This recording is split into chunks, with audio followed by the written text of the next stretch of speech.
Hello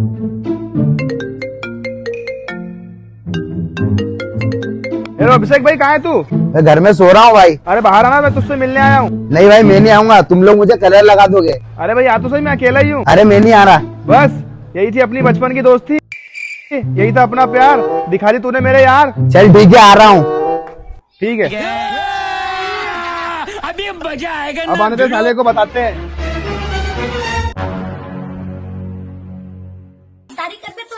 लगा colour, अम्मा बहन पे जल्दी लगा। ये हैप्पी होली।